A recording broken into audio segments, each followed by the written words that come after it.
due process, and we are ascertaining that the video is indeed genuine and the utterances of the Vice President.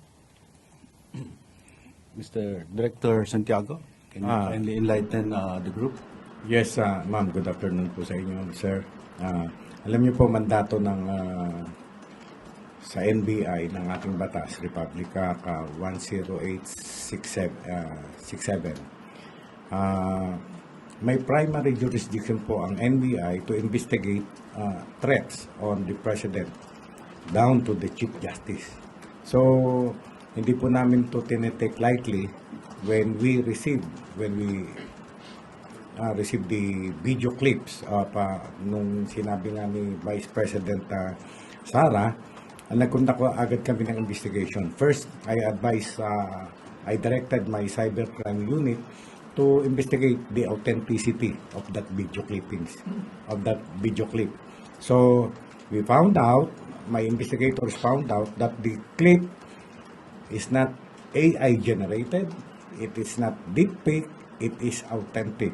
So the next step we do is to write yung platform, happen to be na yung FB, Facebook. So we requested na preservation ng clip. So the Facebook ay kinikip na ang video clip for future reference. Granted na po yung request namin na naka-save na po yun. Now, ang next step namin ngayon is dinedetermine namin whatever action, say criminal or whatever action that we will take against the Vice President, especially the person na sinasabi niya na inutusan na niya para ipapatay si President Marcos, the First Lady, and the Speaker. Ang investigasyon po na gagawin ng gobyerno ukol sa bagay na ito ay agad-agaran.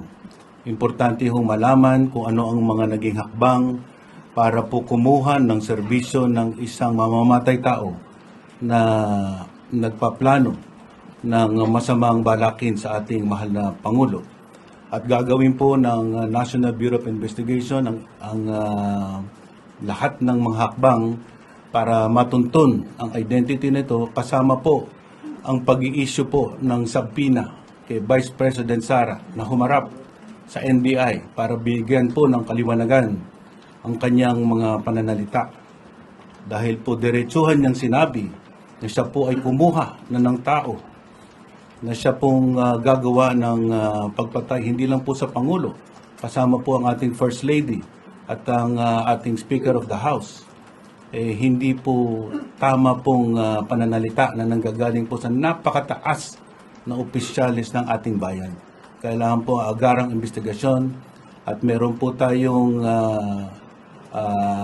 paraan sa batas na mag-issue ng subpoena ang National Bureau of Investigation para po paharapin ang ating Vice Presidente at magbigay linaw sa kanyang mga sinabi. Okay. Are we going to hear from the Prosecutor General? Yes, good afternoon, everyone. Well, to add to what Undersecretary Jesse Andres and Director Santiago said earlier, this is something that cannot be taken lightly. In light of the fact that the one who made those statements and made those utterances is the sitting Vice President.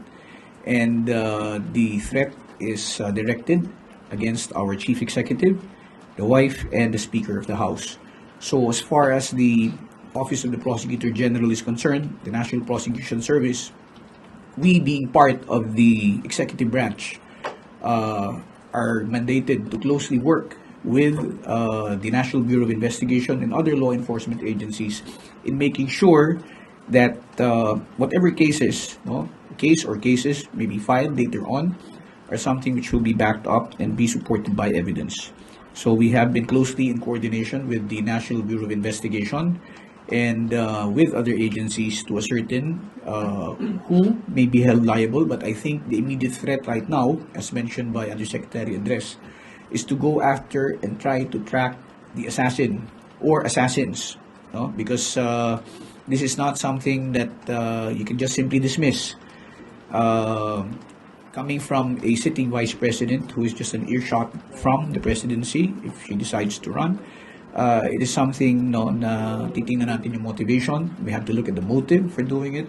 But again, we have to look at all of these in the context of all the things that are going on. We cannot simply isolate the situation to the statements that were made. So we have to be very careful in going over the events leading to the statements that were pronounced or made by the Vice President. Thank you. Now Dagdag ko lang. Ating pong alalahanin na kamakailan lang ay nagbigay din po ng pananalita ang ating Vice President na gusto niyang pugutan ng ulo ang ating Pangulo. Tinanggap po namin na salita yon in a metaphorical way. Isang simbolismo lang ng kanyang galit. Ngunit sa kanya pong bagong pananalita, hindi po maaring isang tabi lang yan at kailangan po ng ating gobyerno na kumilos dahil po ang isang halal na Pangulo ay binigyan po ng banta ng isang mataas ding opisyal ng gobyerno na may kakayahan din na gawin ito. Kaya kami po, we are not leaving any stone unturned. We will take every effort to protect the President and to investigate everyone that could possibly be involved in this assassination plot of the three high-ranking officials of government. thank you. Let's open the floor to questions. First one is Chona Yu, People's Journal.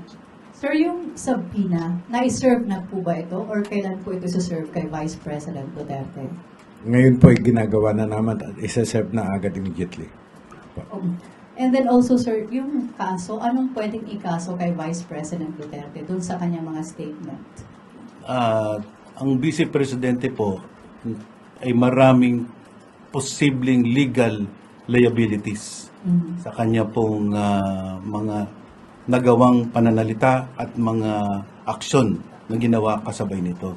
Hindi po namin sinasara ang pinto sa mga malalaking kaso, ngunit ayon po sa due process, kailangan pong isaganap muna namin ang kumpletong investigasyon. We have to go into every possible angle, hear testimonies, collate previous testimonies given, and do a forensic study that will fortify all possible cases. But we assure you, the full force of the law will be used in dealing with this matter. Sir, NBI, sir, may lead na po ba kayo sa assassins? Kung ano yung profile maybe or background? Actually, wala pa po. Yan ay malilinawan pagka pumunta, sumagot sa subpoena namin si Vice President Sara at siya po magpaliwanag kung sino yun.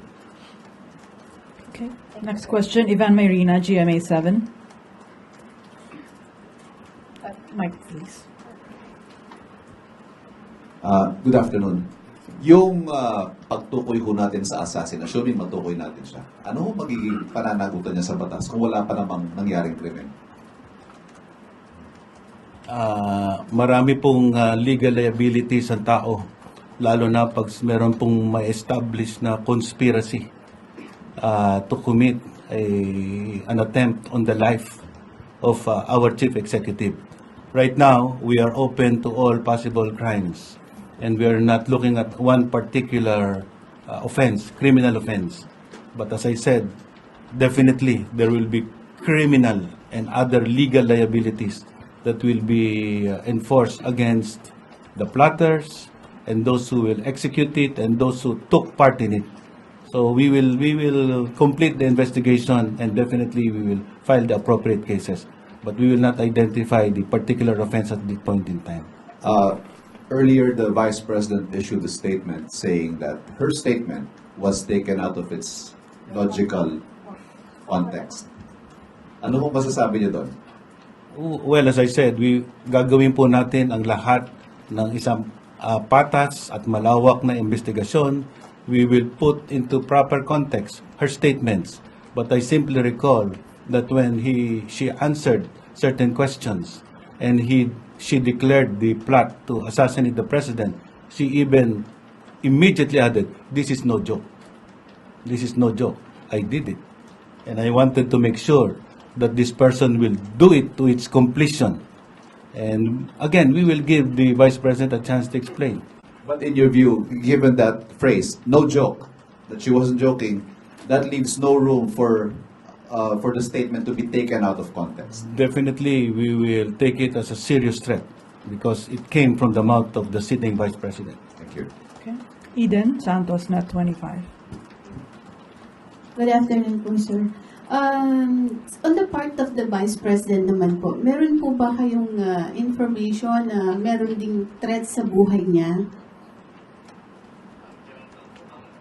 Maybe we can ask the law enforcement agents to On the part of the NBI, hindi kami nakakatanggap ng any information regarding the threat of the life of the President, Vice President. Kaya po niya nasabi yun dahil parang gusto rin niyang protektahan yung sarili niya against naman po dun sa planong pagpapatay din sa kanya. Sort of, wala po kayong ganong intelligence information? Wala po, sir. Ay, ma'am, wala po. Okay. Sam Medinilla, Business Mirror. In answer also to that, as you will observe, everything that is being done is through legal processes and legal proceedings. If ever the Vice President is being held accountable, it is in a legal process.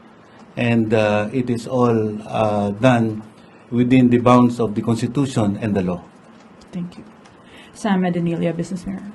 Tatanong ko lang po.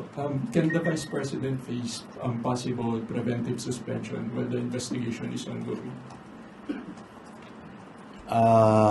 First, the Vice President is not immune from suit.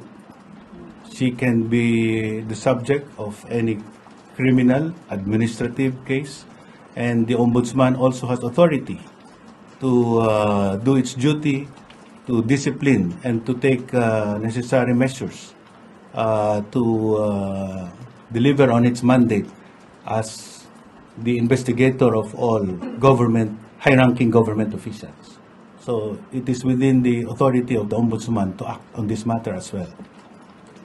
Okay. Harley Valbuena, DZME. Good afternoon. For NBI po, sir, how soon can we expect an arrest or detention of someone over this matter? Because I remembered way back 2020, there was a teacher who randomly posted on social media, he offered 50 million pesos reward for anyone who can kill the then President Rodrigo Duterte. So I'm just curious, can we expect the same response over this matter? Yes, we are aware of that case. Actually, it is the NBI who arrested that person, Mr. Romel Mas. He is a school teacher who offered 50 million pesos to kill PRRD. Arestado agad siya, but then later parang hindi na, parang pinatawad na rin ni PRRD. This time, out of courtesy, masasabi natin, out of courtesy, due process, hindi po namin agad inaresto si Vice President dahil siya ay Vice President, napakataas na opisyal. So we are giving her chance, due process, to answer yung ibinibintang sa kanya. No, this is by way of subpoena, and we will ask her to appear before our office within 5 days from today. Appear siya sa amin, sagutin niya yung aming mga tanong para mabigyan ng pagkakataon ng ating Vice President. Okay. Ira Panganiban, DZRJ. Yes, two questions. First question is, it's an if-then situation. If this happens to me, then this is what I will do. What's the legal implication of that? If something happens, the statement of Vice President Sara Duterte was, if something happens to me, then I will do this. What's the legal implication of that? The important thing that everyone should understand from those statements is the lack of recourse to legal and judicial remedies. That is what is appalling in this situation, where a high-ranking official would not have recourse to legal and judicial remedies to seek redress. So all of us are governed by the rule of law, and no one is above the law. If there is a need to exact justice for a criminal act, then it has to be through the legal and judicial process. We cannot take the law into our own hands. No one should espouse that kind of thinking. And that is why I strongly believe that that exposes her to criminal liabilities. Question number 2. She claims that one of her security personnel attempted to take her life. Is the NBI, the Department of Justice, the government looking into this allegation? Parang wala kaming natanggap na ganyan na sinabi niya na one of her security aide. Remember that the Vice President, even the Vice President, is being protected by our Presidential Security Command. There was part of that statement in her ranting. We will go over that. But i-clarify ko lang yung napakadelikado yung sinasabi niya na pag ako namatay. Take note, pag ako namatay. Hindi niya sinabi pag ako napatay. Magkaiba yun, yung mga Tagalog dito, no? Magkaiba yun. Pag ako namatay, paano kung na-overdose siya, nalason siya ng, wala namang kasalanan ng mga agencies, wala namang kasalanan ng president, bakit papapatay niya ang president? No? Kaya, iba yung pag ako napatay, ayan, somebody assassinated her, papatay niya yung presidente. Magkaiba pinag-aaralan namin mabuti yung statement niya. Katrina Domingo, ABS-CBN 2. Sir, in the Vice President's rant, she also mentioned that former Communications Secretary Harry Roque is already out of the country. Can she also be held liable for withholding knowledge as to where Mr. Roque is? Wala naman. Kung umalis na si Roque, kung hindi naman sila accused pa in a certain crime na mapapagsabihan natin na in conspiracy silang dalawa. Sir, another question. The former president of the IBP mentioned that she has violated Canon 1 for lawyers. Will that be grounds for her disbarment? Pwede. Yes. Is the government Pero intending to file a disbarment case against her? Kasama na yan. Yun nga sinabi ni Yusek Andres, lahat ng legal liabilities. Mananagot siya sa lahat ng legal aspect. Sinabi pa niya na she is acting as a lawyer for Lopez. That cannot be done. Hindi siya pwedeng mag-practice. Ang general rule is that public officials cannot practice their profession. No? Pwede yun kung pinapayagan at hindi in conflict sa kanyang opisina. Remember that ang iniimbestigahan ay ang opisina ni VP Sara. Therefore, she cannot act as counsel sa opisina niya na siya ang iniimbestigahan. May conflict. Ganun po yun. Pero yun mga matter na yun, light na lang yun about yung siya being a lawyer. Pero yung utterances niya na pagbabanta, yan ang pinupukpukan namin at siniserious namin na consider. Yeah, we're actually, if I may add, as mentioned earlier, we're looking at all angles in all possible cases. No? So it's not limited to the filing of possible criminal cases or criminal charges alone, but even violations of the CIPRA, no? And possibly disbarment case if there are grounds. So yan po ay pinag-aaralan ngayon, pero nabanggit nga kanina, siguro at this point, it would not be prudent to make any disclosures yet as to what possible cases, whether they're criminal or administrative, that would be filed or be considered for filing by the Department of Justice or by the NBI. Sir, can you give us at least a timeline as to when you intend to resolve these investigations? This investigation will be commenced as we speak. At the moment, it has been started even before this press conference. And we will continue to do this until we get to the bottom of it. This is a serious threat, a very, very bad precedent for our country if we will not take legal action on these kinds of threat coming from a very high-ranking official. We have to maintain order in a civilized society by adherence to the rule of law, and we will apply the full strength and force of the law on this matter. Thank you. Raquel Bayan, Radyo Pilipinas. Please pass the mic to the back. Good afternoon, sir. Sir, yung mga ganitong pronouncement coming from the Vice President to the President, pwede po ba ito maging grounds for impeachment? Impeachment is a constitutional option that is vested in the House of Representatives to initiate and eventually elevate it into the Senate. It is not within the ambit of our authority to determine whether this should be a ground for impeachment. But I will only say that there are serious violations of the law in these acts. So we will leave it up to Congress to make that determination. Okay. Left Narciso, DZRH.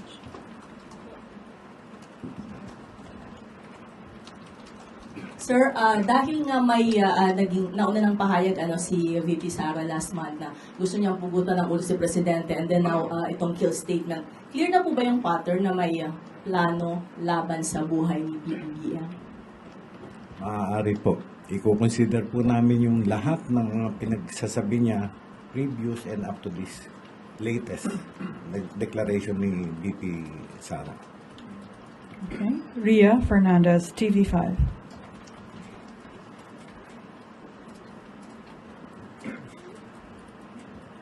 Sirs, good afternoon. Aside from the possible charges that you mentioned earlier, are we also looking into filing sedition raps against the Vice President because of the statements she made against the President? Based on our initial study, sedition is a possibility. We are not closing our eyes on other possible criminal offenses, even graver than sedition. But grave threats and sedition are obviously being considered. But we are not making that determination now. As I said, due process warrants that every angle should be investigated. Every party should be given an opportunity to be heard. And in due time, in observance of due process, we will make that determination to file the appropriate case. Just a follow-up regarding lang po doon sa sinasabi rin ni VP na kaya niya nasabi yun because there is an actual threat against her. Meron din po ba tayo parang, are we also considering to look into that claim of the Vice President that there is a threat against her life? The government is supposed and will protect every citizen of the country. Of course, that includes the Vice President. We have every reason to afford her protection from the law, from lawless elements. And, we are surprised that there is a possibility that there is a threat, and we will give necessary law enforcement agents to make that investigation as well, if you think there is such a threat coming. But as of now, we have not received any formal complaint or request for assistance on that particular matter. But as you saw, as I've been saying, everything that is directed against the Vice President, if she is being held accountable, are being done through legal and constitutional processes. So it is not done extrajudicially. And what is really appalling is the possibility of resorting to extrajudicial measures in exacting justice. That is why we said that this is a very alarming situation, because every public official should be an individual that can be emulated by all to follow. And coming from a high-ranking official, these words are very disturbing. It is not instilling peace, order, and support and defending the Constitution. So that is why we are greatly alarmed and we are taking all necessary action on this matter. Okay, next question, Maricar Sargon, Brigada News FM. Sir, good afternoon. I know this is your mandate. May utos man po o wala yung presidente. But we just want to know kung meron po bang personal directive sa inyo si President Marcos? Yung regarding sa investigation. Well, it is our duty to make that on our own because the mandate of the Department of Justice includes the investigation of crimes. That is why the National Bureau of Investigation has been tasked already and has commenced the complete investigation of this matter. The National Prosecution Service is the arm of government that will develop the case and eventually seek justice, enforce the law through the appropriate criminal case to be filed in court. And we are mobilizing all law enforcement agents, including the Philippine National Police, under the directive of the Secretary of Interior and Local Government, to do their own investigation, so that we will pull all possible information and evidence collated and hold people accountable for this. Thank you. Christian Isores, Radio sa East Trento. Behind you. Good afternoon, sirs. Sa mga recent po na hearing sa House, nahirapan pong padaluhin ng mga congressman si VP Sara sa mga nakaraan. Pero this time po na magpapadala tayo ng subpoena sa kanya, paano natin siya makakompel na sumagot? Ano na pong pwedeng mangyari kung hindi pa rin siya sumagot sa inyong subpoena? Ang mandato namin ay tiyakin that due process is observed at all instances. The subpoenas will be issued and she will be given an opportunity to present her side. That's the rationale why we are, or the NBI is going to send the subpoena in the first place. Ngayon, kung hindi siya tumugon, hindi naman po pwedeng tayo ay maghintay hanggang sila ay good and ready. Whatever evidence is in the possession of, or will be in the possession of the NBI based on its investigation, outside of any statement or any cooperation coming from them, is something that we can work on already. Ang sinasabi lang natin is, hindi pa pwede na gawin natin ito ng marahas. Kailangan sumunod tayo sa naayon sa batas. At pagkatapos natin sundin to at nabigyan natin sila ng pagkakataon at sila hindi tumugon, wala tayong magagawa kundi patupad ang batas. At sundin ito batay sa ebidensya na hawak natin. Let me just give another perspective. That what is on trial here is actually even our justice system. People have always been saying that justice is not fair. It is only leaning in favor of those who have privilege or power. But now we will have the opportunity to show that no one is above the law and that accountability can be exacted from anybody so that people will now really give respect to the law. If we are not able to apply the law to other people who have influence and power, what kind of government can we provide? So that is what is at stake here. I hope people understand that there is nothing personal about this, but things happen because we have to strengthen our institutions. And we will do what is necessary under the Constitution and in accordance with the Constitution. Okay, Alvin Baltasar, Radyo Pilipinas. Sir, pwede na po paki-specify kung ano yung batas na dapat natin ipatupad kung sakali mang hindi tumugon doon sa subpoena si Vice President Sara.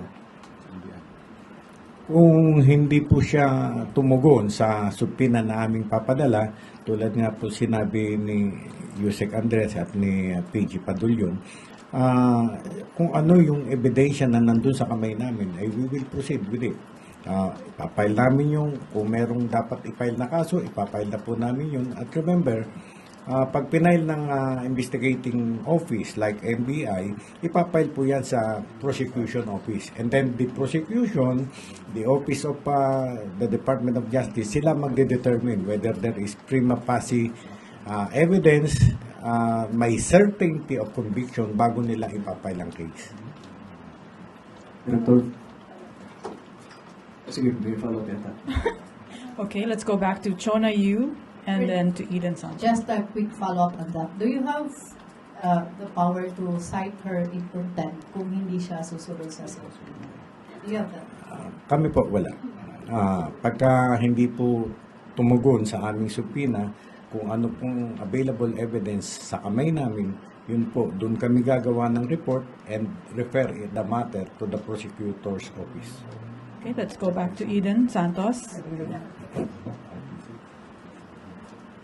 Sir, meron na po ba tayong binuong task force? Kung meron man, kailan po natin ito na-form regarding dito sa kaso na ito against BP Sara?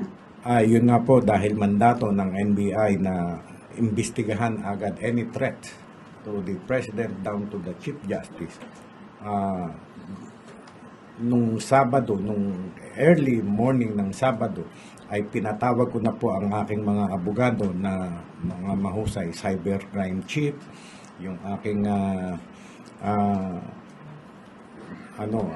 assistant on special concern, yung aking COS, puro sila abogado. Umupo na po agad kami at inumpisahan na namin ang investigasyon.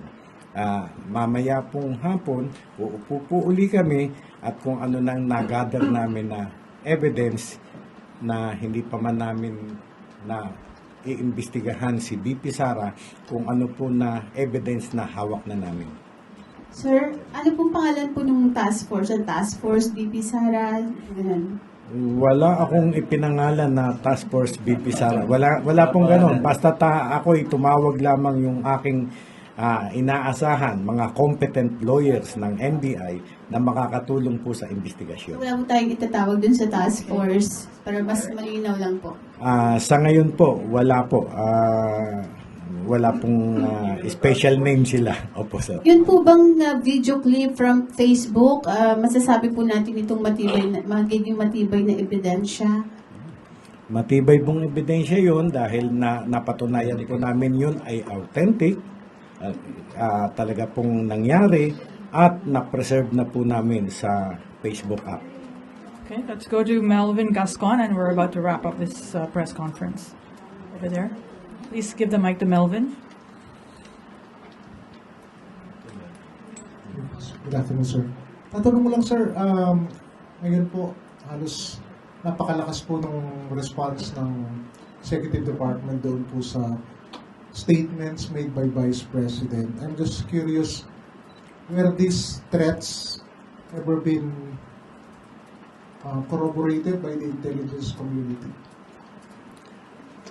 Yun pong threat itself na pinahayag ni BP Sara, doon po kami nagbabank na mag-imbestiga ng maigi. No? Revelation yun. Mayroon siyang kinausap na assassin na gagawin itong bagay nito against the President. So, doon po kami nakatutok maigi. So, wala pong lumabas from intelligence services na may ganong elemento na. There is an active threat to the President, given that the one who made that pronouncement is a high-ranking, influential, and also powerful official. Whether that is corroborated by previous acts is actually contributory only to our drive to, enforce the law. It is not for anyone to speak in that manner, to disrupt public order by making threats, especially on the life of anyone, more so the life of the chief executive of this country, a duly elected leader of the country. So we have to put our foot down on this matter, because everyone is relying on the President to execute the laws and to deliver the services to our country. But if he will be impeded by threats such as this, then he will be impaired in delivering the service to our countrymen. And that should be the view of every Filipino. A threat to the President is a threat to every Filipino, because he is the one expected to deliver the service. And if he is impeded because of their threats, then it is a disservice to our people. Thank you, sir. Jean Mangaluz, Philippine Star. Leth, please pass the mic. Good afternoon. It's no secret that the Duterte family has criticisms against the President. Will your investigation extend to the Duterte clan? Hindi naman. Mag-ano kami dito, magpo-focus kami dito sa declaration ni Vice President Sara. Okay. Alvin Baltasar, last question. Radyo Pilipinas. Sir, last na lang sa akin. Sir, how capable VP Sara to perform such threat against the President and the First Lady? Yun nga, sabi ni Yusek, as described by Yusek, very powerful si Vice President Sara, mataas na posisyon sa government, very influential, kaya lalong matindi yung threat na binabantayan natin ngayon. Yeah, please understand that if ever this threat of assassination actually happens or is accomplished, she is the ultimate beneficiary. And we have to, do everything to protect the president. Understandably, if such an event happens, who will benefit? She is the beneficiary of the death of the president. So her words have to be taken in the proper context. Previously, she made the declaration that the president's head should be cut off, pugutan ng ulo. And now, this more specific allegation on engaging an assassin to kill people, including the president. That is a very serious action taken by the VP. And we have to, go through the process and seek accountability for this. Okay. Vance Fernandez, Police Files.